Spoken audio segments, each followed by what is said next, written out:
Hello again, and thank you for joining us for Moss Talks, where we have more conversations and more culture. I'm co-founder and creative director Joel. And I'm Sydney, co-founder and editorial director for Moss Magazine. So did you ever ask your grandma or your parents for candy, and they always turn up with those watermelon candies? Well, no, they didn't do that. Have you ever tried them watermelon candies? No, I'm not a big sugar person, first of all. Like, I like chocolate, but I don't really care for like sugary stuff like that. But if I was asking like my mima for something, they would be the fat peppermints. Those are my favorites. I mean, And I you would be talking like, the can I puff have one? ones? Yes, those are so good. You never had them watermelon candies that have like the gooey center. Well, no, I just said I don't like sugary stuff like that. No, But you were a kid though. That's what I'm saying. I've always known who I am. What is that supposed to mean? I would eat a Tootsie Roll before I eat a watermelon. Yeah, Tootsie Rolls are great, but I like like chocolate. you never got handed first candy. What, Andy? First candy, Birds? purse, Aw. purse, Purse. like a purse. Yes, and it was the fat peppermints and then the caramel um rounds. Oh, I love Yeah, you like the caramel rounds? those. Yes, Well, actually, I like those. And then they had the cinnamon discs. You ever seen those? I hate those. I hate those too. And then my dad in my hometown, they used to have these things called fireballs. I don't know if you ever seen them. Yeah, they used to have fireballs. My dad used to eat those. It's basically the same as cinnamon discs, except just a Yeah, little hotter. yeah, I don't like them either. Did you ever like warheads? No, well, okay. I almost died from eating dots as a 2-year-old. Yeah. So there's a lot of stuff like that. I just after that I wasn't allowed to eat at all. Mom would not let me get near anything of that shape. So Yeah. no warheads, no lemon heads, no like nothing round that could get stuck in my throat. Mm-mm. That's fair. Parents gotta look out for their kids, especially with candy. Speaking of candy, let's have a sweet conversation with another artist coming up soon. Stay tuned. Don't go nowhere. See you there. Good afternoon, and thank you for tuning in to Moss Talks. Today we have the pleasure of speaking with Kyleigh about her journey as a singer-songwriter. Thank you, Kyleigh, for joining us today. Welcome. Thanks for having me. So you just released a new single called Easy. hmm Congrats for that. Really amazing. Thank you. With that, you've probably been on a journey with music. So what's your first memory of music? My first memory of music definitely comes from growing up in my household on Sundays. My mom would like turn on music in the house, blast it, like even before we were awake, and we just knew like when that music came on, it was like, get up, it's time to start cleaning the house. So that is definitely my first memory of music is cleaning the house on Sundays with music blasting, and it was usually like R&B of some kind. And like after making your track Easy, is there a certain way you would describe your sound? Like would you compare it to another artist, or do you think you have your own? Obviously, you have your own sound, but is there some way you think you pattern yourself after? I don't have like anybody that I model my sound after. I feel like I take a lot of influences from different things. Like the stuff that I listened to growing up is a lot more of like the like chill kind of like lyrical style R&B. If you think about like Sade and Alicia Keys and people like that. And as I got like my own music taste, some of the stuff that came in there is like pop music and like indie pop and like singer-songwriter type music and alternative. So I'm kind of like a mixture. Like I think what I'm calling my sound nowadays is like alternative R&B, just to kind of say that like R&B is in the center of it, but it's not, it has like a lot of different elements that pull it into more of like an alternative direction than from like traditional R&B. And if I had to put like an artist that I could say like I maybe am similar to, I would say maybe like if you think about like Kalani or like Georgia Smith kind of, or I don't know, like I don't, it's kind of hard to compare to those people because they're just like so amazing and so great. But I think like maybe I'm in the same lane as them, kind of. But I think I'm kind of doing like my own thing right now. That is, in my opinion, like me and just not so much anybody else. But yeah, Alright. I really feel that alternative R&B and that Yeah. Carolina type of vibe. So yeah, I agree. Yeah. Thanks. Okay, cool. Good. I'm also curious, so like just thinking back to like you said, your first memory music of like your mom Mm, waking you up with a bunch of classics, and then kind of now thinking about like you're an artist yourself. I'm like I mhm. want to know like when did you start that journey? Like where when did you realize you wanted to make music and you wanted to write songs and you know? Yeah, so I started writing songs when I was like 8 years old or 9 years old. Just like writing down like my feelings or my thoughts and stuff like that, and like just turning them into songs. And one of my best friends growing up, her name is Drew. If she's watching this, Drew, shout out.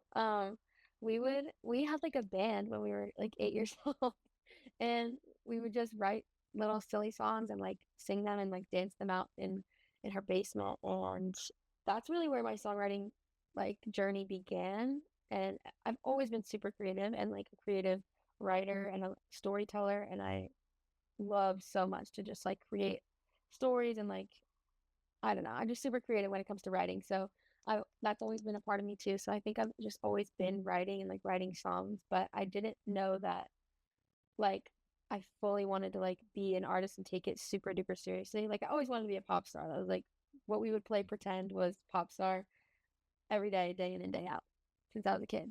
But I didn't like fully really start realizing that being on stage and like entertaining was what I wanted to do until I was in like my later years of high school. I was doing, I grew up doing musical theater my whole life, like singing and plays and stuff.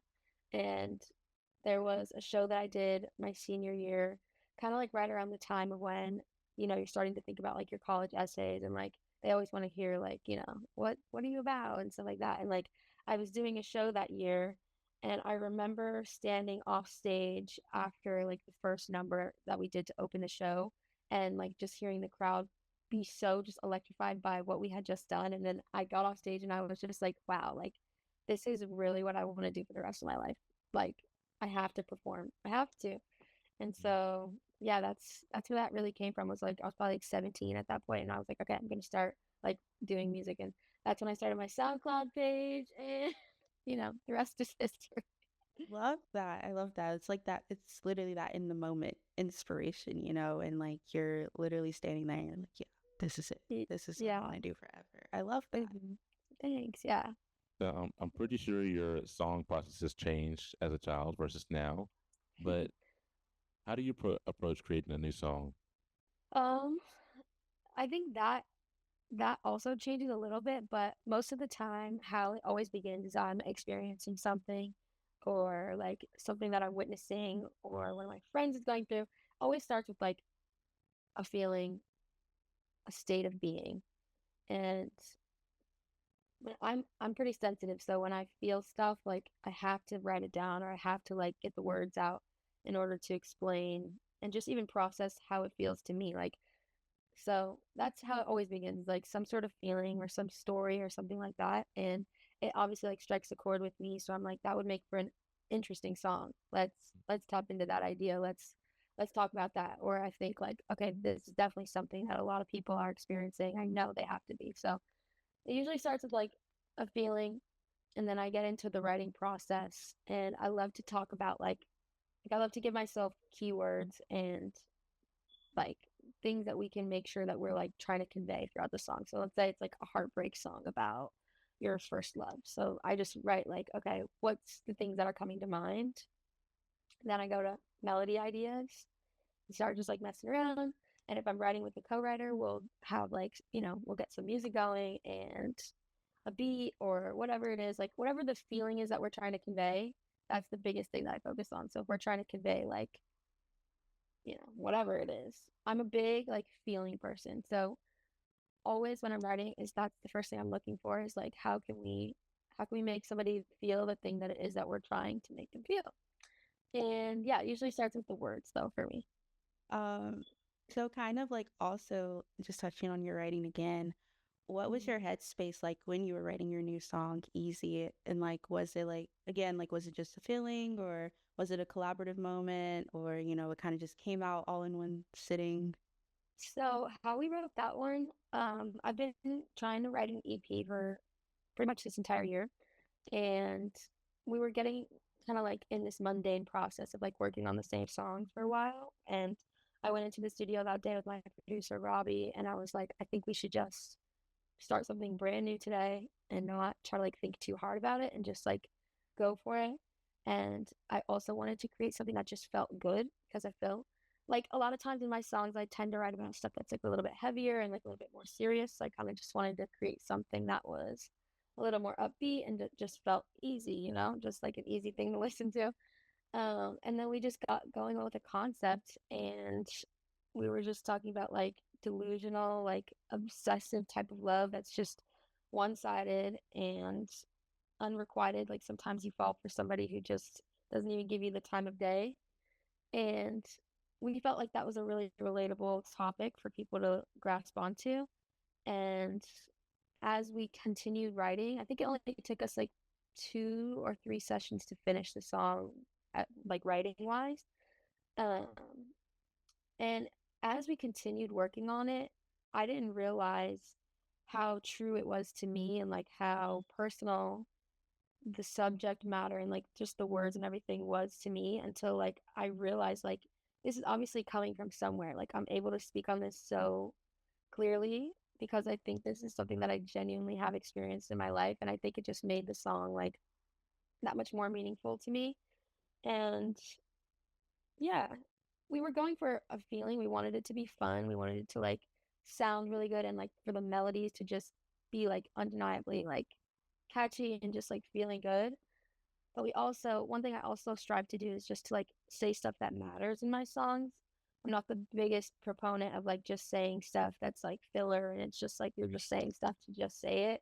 I think when you have a message that like carries real weight, I think it's like that much more impactful. And like that's very important to me as a songwriter, just to like say stuff that's worth hearing and like say stuff that matters. And so, yeah, that's where Easy came from, and it was really fun to create, and we put so much effort into like the vocal arrangement and like the harmonies and the entire structure of the song. It's one of my favorite songs that I've ever done with like the background vocals and the vocal arrangement. And yeah, I really love it, and I feel like even though it sounds like it's like a little bop, if you really listen to it, like it's actually kind of sad. You're just like, dang. But I think that's what's cool about it. Like some of the best songs are when you're just vibing with it and you just love how it sounds, and then you realize like what it's actually saying, and you're like, oh dang, she's like spitting right now. And yeah, I don't know, I just really like that. And Yeah, yeah, I love that. And it's true, like you can have a bop, but then you kind of get older and you sit back and you listen to the lyrics and you're like, oh wait, like I can relate to this now. And like they're actually, talking about real life. And I think it also yeah, just speaks to the fact that like a lot of time, like when we create, we create from our experiences and sometimes the pain, but like we still find joy and, we still know how yeah, to uplift ourselves. So I love that. And I also love just how special the song is to you because I'm sure your listeners who listen to it or just people who find you and they find you through the song, they're just like, wow, I can relate to this. Like, let me tap in with her. So I just yeah. think that's so cool. Um, Thanks. I also want to ask, like, how do you feel now that it's out in the world? Like, it just came out. So, like, what are your feelings, over the weekend of just seeing people listen to it for the first I feel super excited and just really grateful. The response has been awesome so far. My friends are reaching out saying that they love it. There's people who are like posting themselves singing it, covers of it already, so that's really exciting. And I think I think with posting consistently, like trying to drop songs pretty consistently, um, people can feel like there's just stuff coming at them all the time. So I feel really grateful to the people who have taken the time out to like listen to the song already and like interact with it and add it to their playlists. And just the feedback that I've gotten has been really cool. We did a lot of like promotion stuff on TikTok just before the song dropped to see like, just to see what people think of it. And the response on TikTok was like insane. And I'm just really grateful and I feel really proud about it. And I just feel loved and I just feel good and I'm really happy that it's out. I'm really Great. I love that for you. Like I can literally happy. just see the light. So that's Mhm. Oh, awesome. And it really is a great song. Like I've thanks. added it to my Honestly, Spotify. I was definitely one of those people that got the TikTok, so that that's why we're here today. Oh, yay. But also this is another question. Do you have like I know artists have this sometimes they have songs that never been released. Do you have the songs that you have like are recorded, like they're just sitting waiting? I do have some, yeah. What They're is your just plan? Do you ever in think you'll ever put them out into the world, or you're just waiting to see? um there's some that I definitely want to put out into the world Hmm. and that definitely will make it out into the world. I think some songs are just better for like projects than singles. And so I'm just kind of waiting for like the right moment for some of those songs. But there's like a million songs that I have that, might never make it out into the world because it's so personal to me that sometimes it's just what I need to do to like move on in my life. So Yeah. some songs like probably might not ever make it, but there are definitely songs that are recorded that I want them to go out. And we'll just have to see what happens. Can't wait. But yeah, Can't wait. thanks. But anyways, after this release, is there a plan for any albums, any shows? You traveling? What's the plans? What's under your belt? Let us know. So the plan is to put an EP out at the end of this year. Easy will be on it. And to go on tour. My goal, my hope, and my dream and my manifestation is that I'll go on tour opening for somebody else.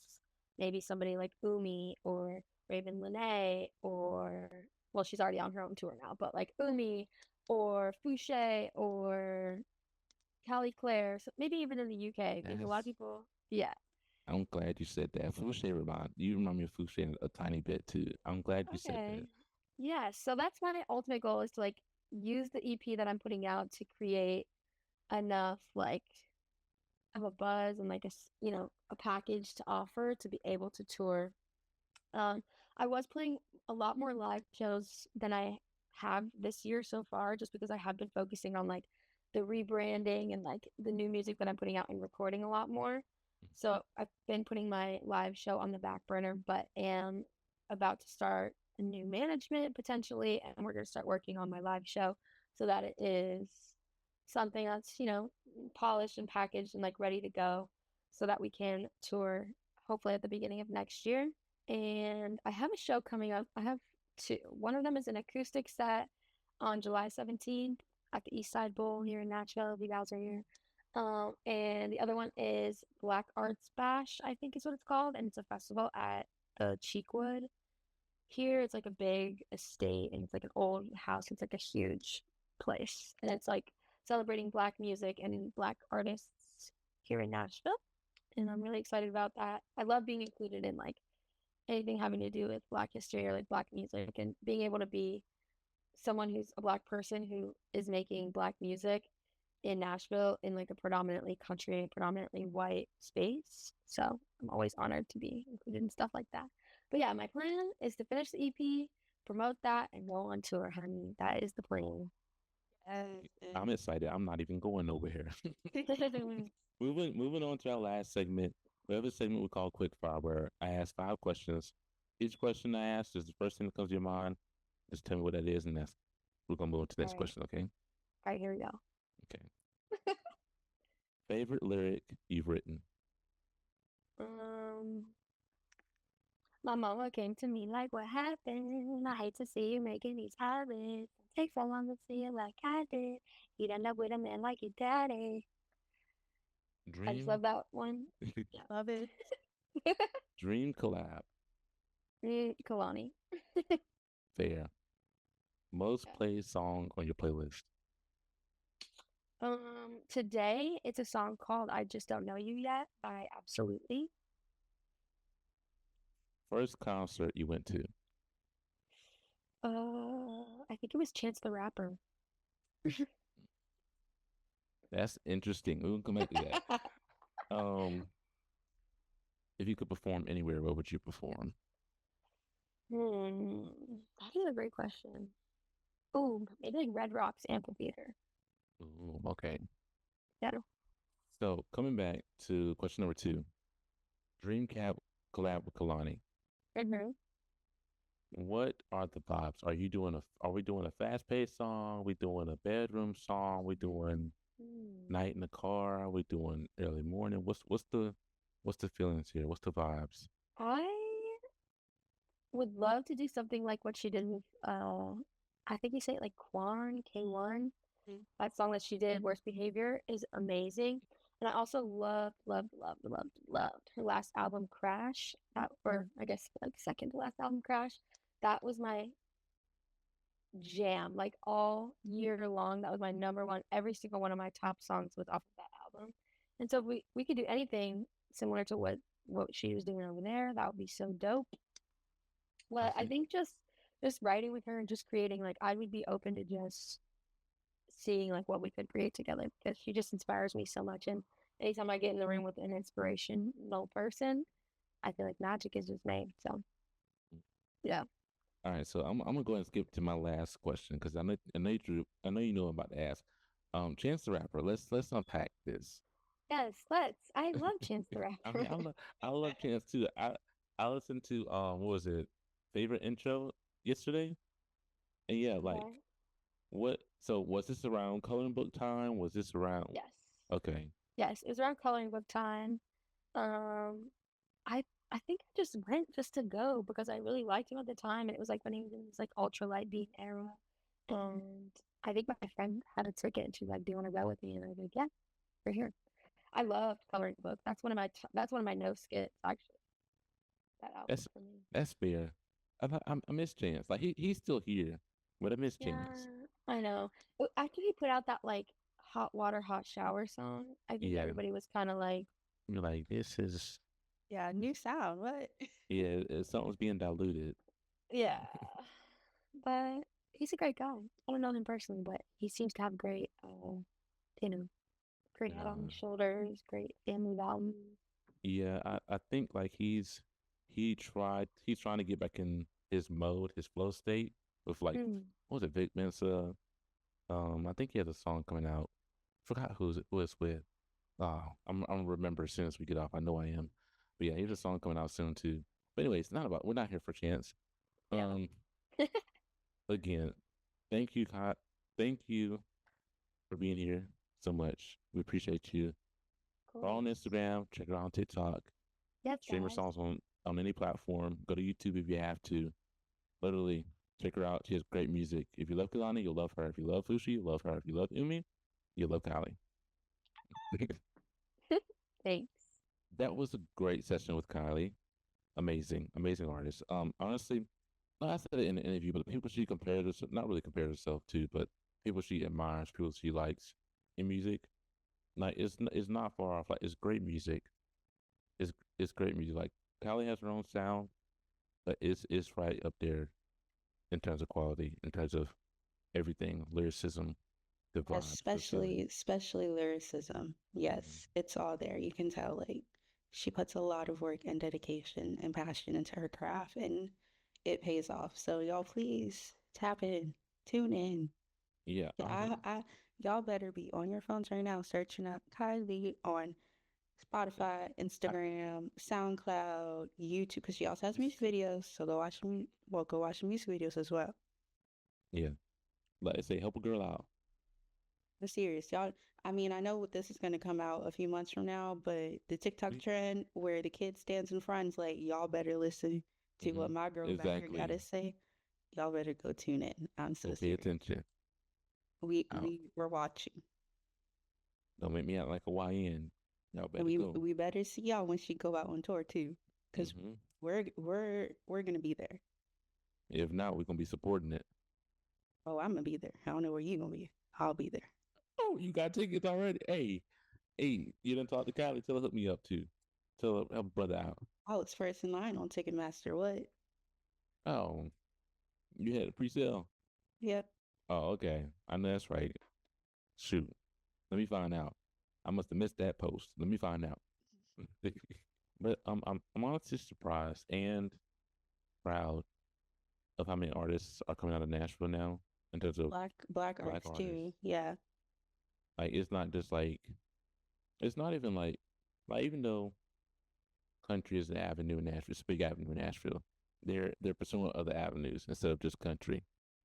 Recognizing at least Yeah. um that there's more genres and more audiences Mm-hmm. in Tennessee than just country music. And hey, as we've learned, or as some have learned within the recent year or so, country music originated from us, like a lot of genres have.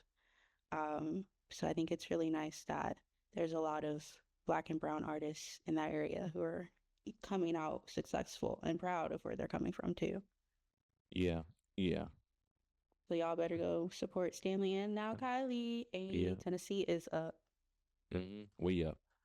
Honestly, I need to do more research on Nashville because I feel like there's something that I don't know. I feel like there's a lot that I need to know about Nashville, Like the like how history of it. the history, like what the environment's like, I like what the crowd there's like, Yeah, there's a just in lot out there.